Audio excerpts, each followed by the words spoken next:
Pudge, what time is it? It's time for the Chubby Guys podcast. Woo! Hey, Chubbies, we are back. We've got our boy Kohler, the skinny version of Eddie Hughes. Let's just get right into it. Yeah.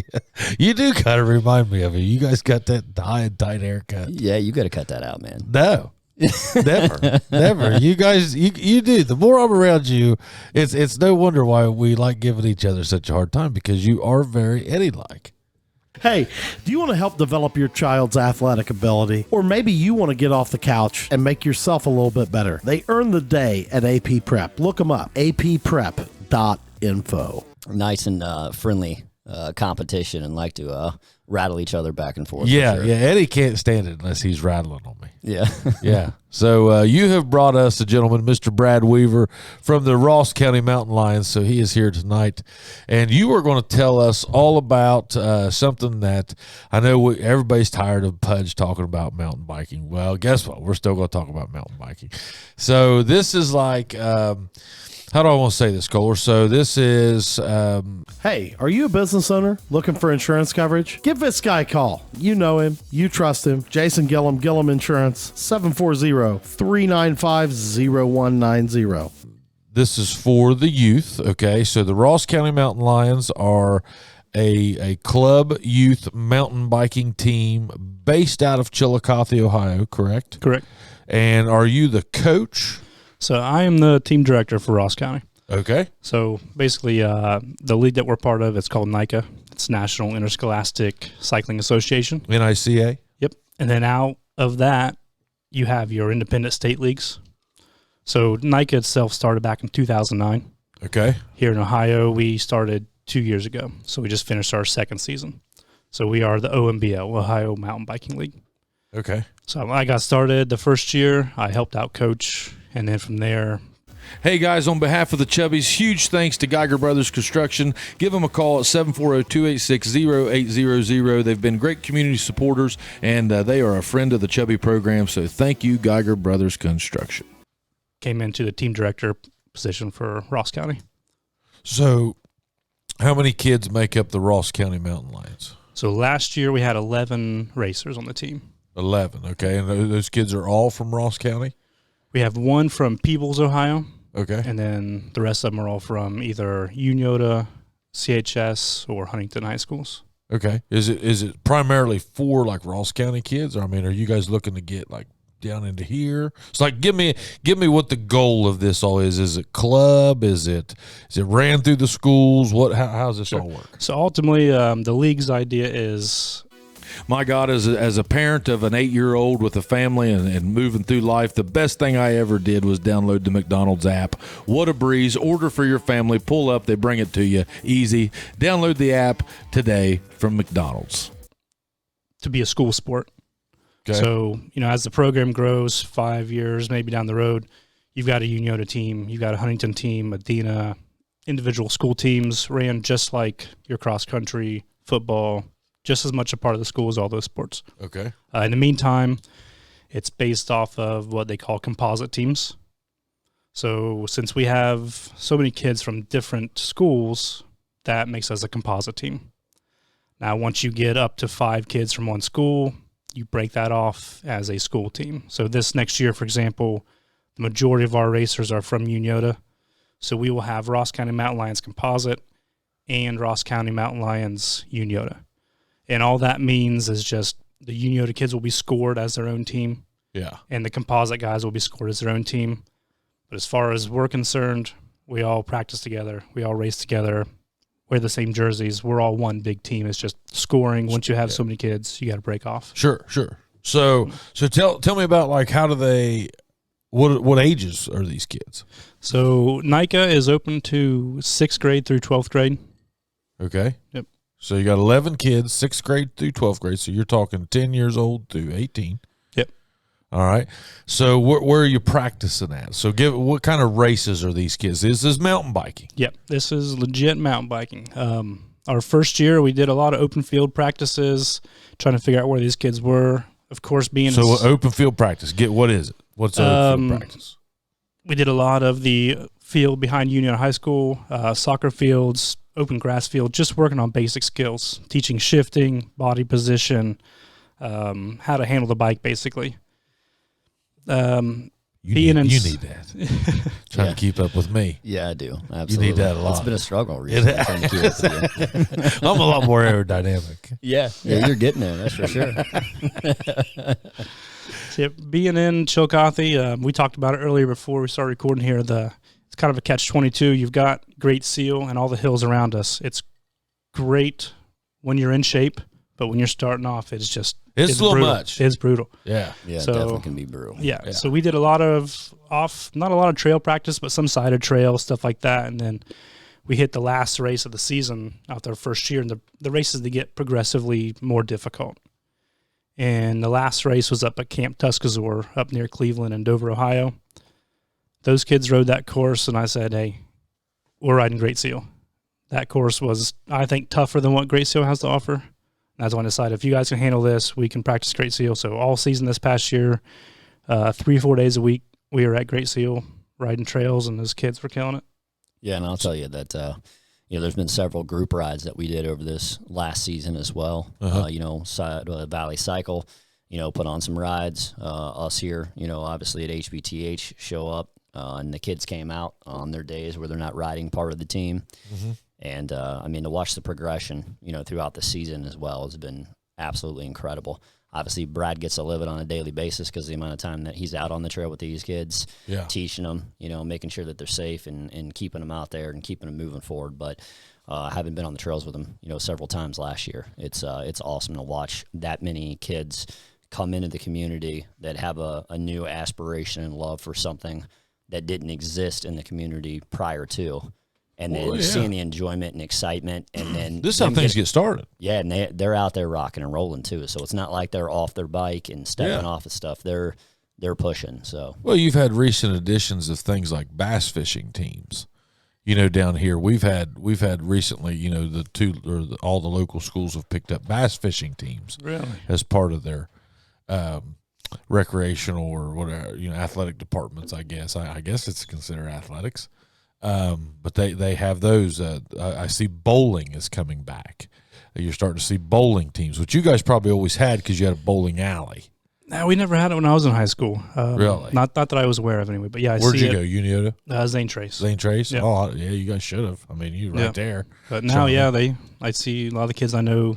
Parents, kids I know, they're that bowling. Probably could have started off as a club or something of that nature, and then eventually worked in. That's how you take these small rural areas and you gain another activity for these kids, which could eventually.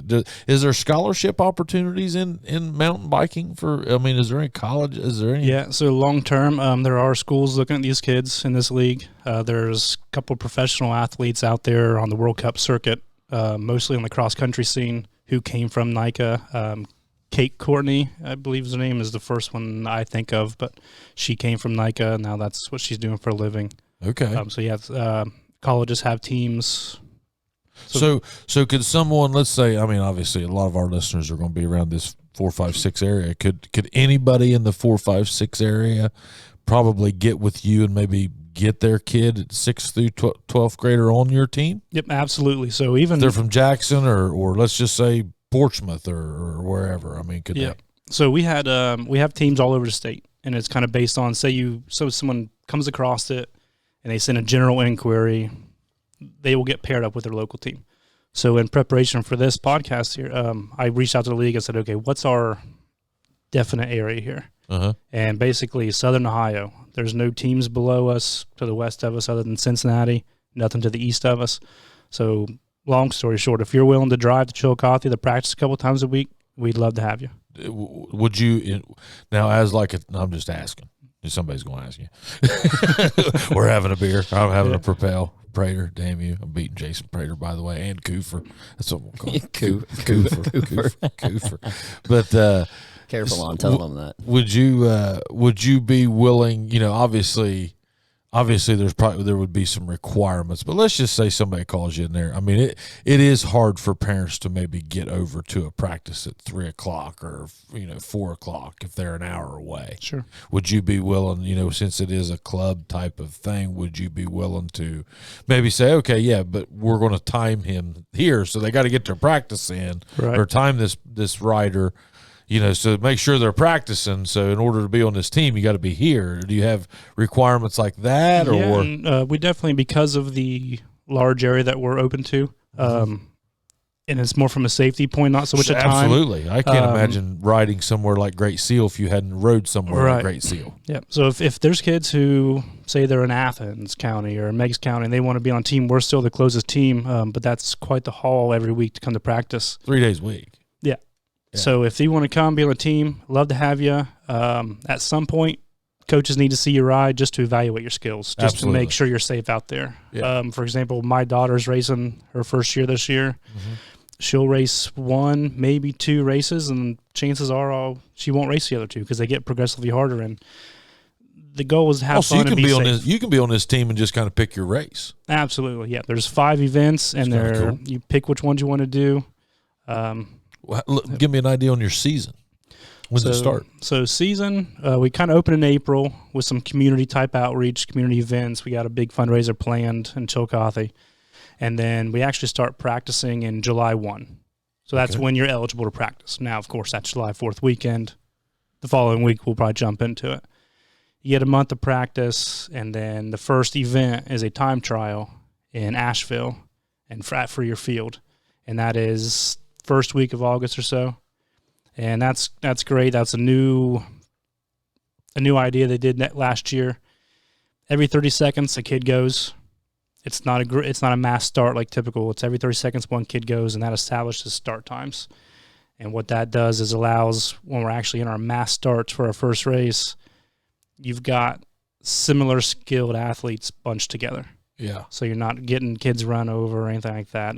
Safety is You're flighting them, kind of. Yeah. Safety is a big priority. Sure. Well, I mean, I wreck all the time. I mean, I know you have wrecks. Oh, absolutely. We had a kid, our very first year felt so bad. This kid, great kid, stuck with it, came back this past year. But the start gate, like I said, it's a mass start. You've got 30, 40-plus kids. I've seen it, say go. Kid got caught up. He was in the outside lane, gets caught up in the fence, breaks his ankle. Yeah. He'd been practicing for a month or two getting up to this, and the season was over. So what kind of bikes? So if you were a parent, you were looking to get your kid into this, your 10-year-old, your 6th grader, I mean, where are we going bike-wise? What are we doing? So it's tough when you don't want to discourage anyone. Bring what you have. The key is make sure it's in safe working order. Good brakes. Good brakes. You need gears, knobby tires. Other than that, Not a lot of gears. Not a lot of gears. My daughter's bike currently has 7. I'm working on fixing that because I don't know that that's enough for her. But at the same time, some of these first races, especially these younger kids, they don't know how to shift. They might have 12 gears and they'll stay in 1 gear the whole race too. But you can do it on single speed. I couldn't. This guy might be able to. I couldn't. We have one coach who does. Pretty impressive, but. Yeah, bike-wise, whatever you've got. If you don't have something, we've got loaner bikes on the team. But, yeah. I think that's going to be the biggest hurdle with the bike industry is just getting – because, we talked about it on the show. I mean, I've been the guy on the Walmart bike trying to go in the woods, and I'm telling you, it's just not going to – it's borderline unenjoyable.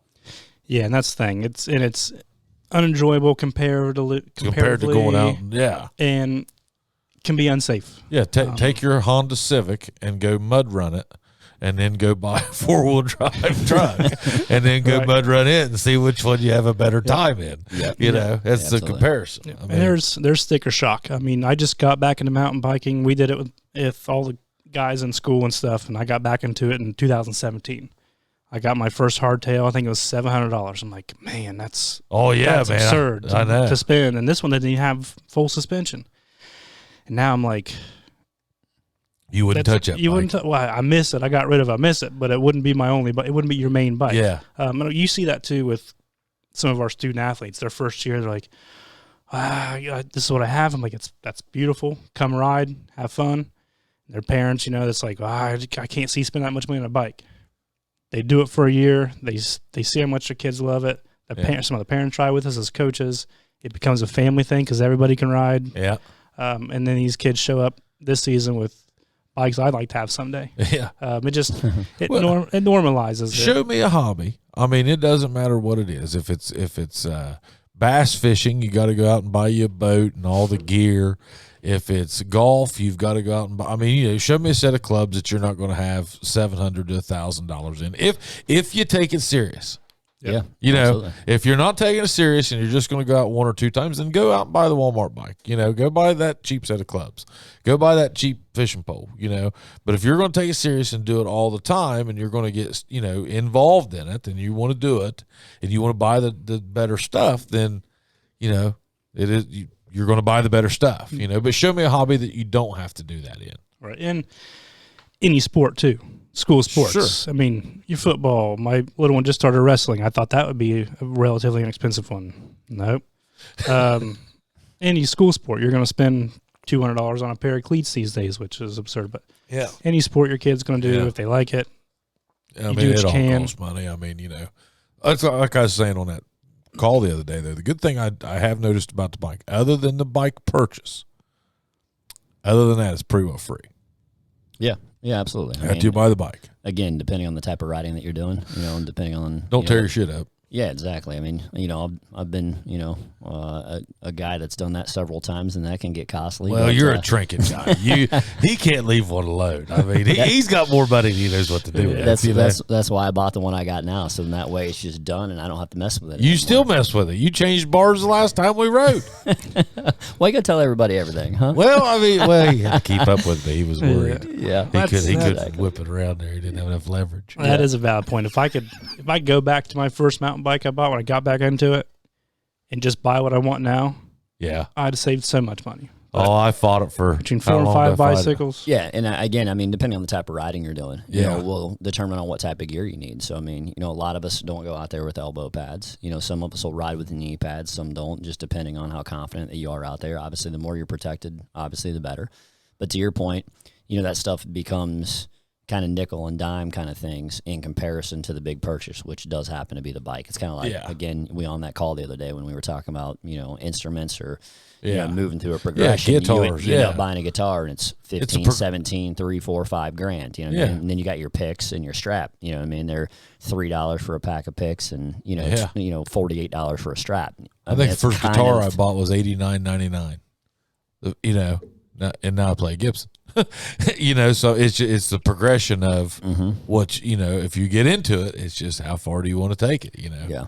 So on as far as the team's concerned, in lieu of what we're talking about kind of with the bikes in general, do you feel like that, out of X amount of races throughout the year, that there are some that would then be a little easier for them to kind of partake in and to kind of get their feet wet with inside of mountain biking when it comes into the younger generation from, again, ages 10 to 18. Yeah. And then from there, season 2 or 3, you end up taking, a scenario where maybe you upgrade a bike or get something that might be a hand-me-down or a pre-owned or something like that. Absolutely. That would give you the ability to get out there and do more or, take on maybe some more aggressive trails as well. I mean, for example, the first race of the season after the time trial, it's at John Bryan. I don't know if you guys have ridden there before. You could ride it on a BMX bike. It wouldn't be the most enjoyable, but it's flat, not a lot of rocks and roots, but you could ride that on anything. And then from there, our first year went to Bailey's, nice and flowy. You don't need some big full suspension. And most of these kids don't have full suspension bikes. Yeah, they're 80 pounds too. Yeah, that and, we have a lot of parents and a lot of kids. They see a lot of us coaches have them because we're older. Yeah.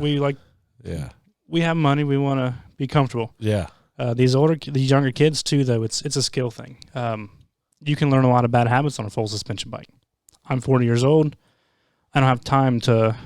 Yeah. I'm fine with learning some bad habits. Yeah. These kids, I want them to learn good habits from the beginning, and a hardtail does that. Yeah. A hardtail teaches you how to ride. It's way more affordable.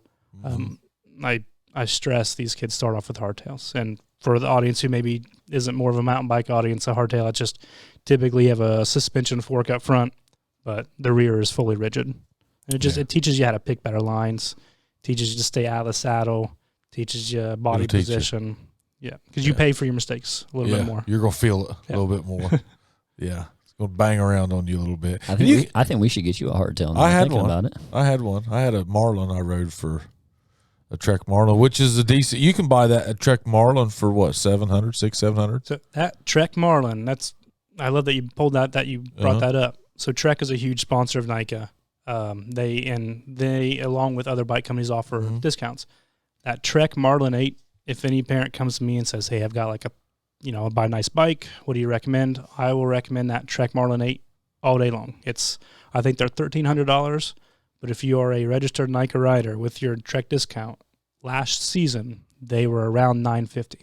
Oh, yeah. You're not going to get into a better bicycle with better components for that much money. Like it's just and $950 sounds expensive until you ride that bike compared to the one you came from.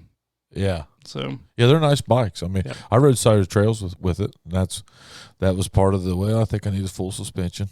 I got my first full suspension just last year. It was a used one. Yeah, me too. And now I'm looking for a new bike next season, and I'm looking at aggressive hardtails. I'm looking at your Common Sol Meta HTs, the Nuke Proof Scouts. Has it got you on a Yeti? I just I can't afford that color blue. He'll keep working on it. If I'm going to spend that much, it's going to have a motor on it, I think. Well, which I'd be okay with that too. Nothing wrong with that. But just I like hardtails, taking them off drops and jumps. I'm more comfortable with them in the air, but I'd still have the full suspension in the garage too. So. Anything else we need to cover, Kohler? That was pretty well covered it all. So where can they find the Ross County Mountain Lions if they want to look you up right now or look up the team?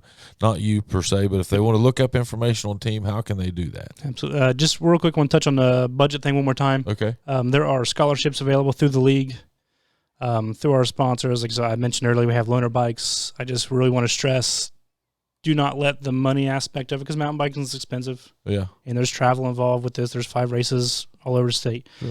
Do not let money steer you away from this. We had kids who didn't pay a dime to race last year. Yeah. There are scholarships available. One kid got money to buy a bicycle. Like, come to practice if you're interested. Come. We'll help him make it happen for you. Yeah. So on that note, our Facebook page, that's where we do all of our reach out. It's facebook.com/RC Mountain Lions. Just look for the team podium picture. There's a big team picture on the front page because you know the colors. No, we are blue and yellow. Blue and yellow. Yep. Because we are all Ross County team. So, okay. Yep.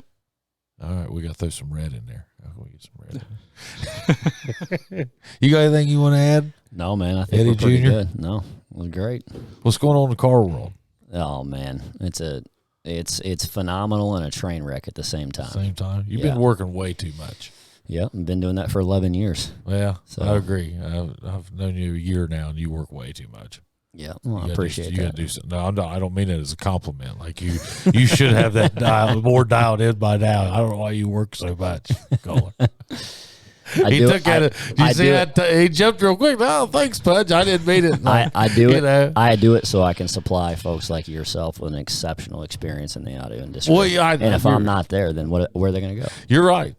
I mean, I can't disagree with that. I mean, anything else we need to cover, boys? No, I think we're good on my end. You? I appreciate you having me on. Hey, come back on anytime. Always appreciate it. Hope to see you out there in the woods this year. So make sure you check out some of our new shows, folks.